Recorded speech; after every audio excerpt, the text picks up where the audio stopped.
খুব সহজেই আপনাদেরকে শেখাবো। ১ মিনিটে আপনারা কিন্তু শিখে নিতে পারবেন এবং বাংলা উচ্চারণ সহকারে সেই নিয়তটি আমরা শিখাবো।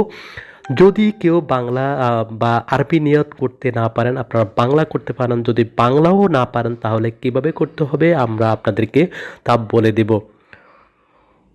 তো যারা ঈদের নামাজে পড়তে যাবেন অনেকে কিন্তু যে সংখ্যায় আছেন বা অনেকে কিন্তু ঈদের নামাজের যে নিয়তটি সেটি পারেন না। তো এখন আমরা নিয়তটি বলছি।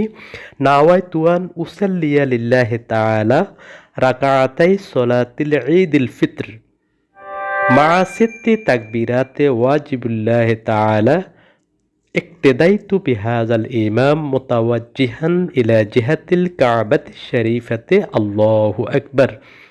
তো এটির বাংলা উচ্চারণও দিয়ে দেওয়া হচ্ছে। আপনারা কিন্তু বাংলা উচ্চারণটিও দেখে নেবেন যদি আরবিটি না পারেন।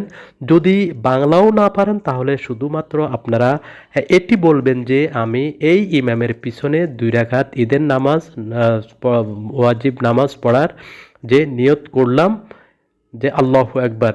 যদি এতটুকু যদি না পারেন তাহলে আপনারা কিন্তু মনে মনে এটি রাখবেন যে আমি ঈদের নামাজের ২ রাকাত যে ২ রাকাতের নিয়ত করছি বা ২ রাকাত নামাজ পড়ছি, এটি আপনাদের মনে মনে রাখবেন। তাহলে কিন্তু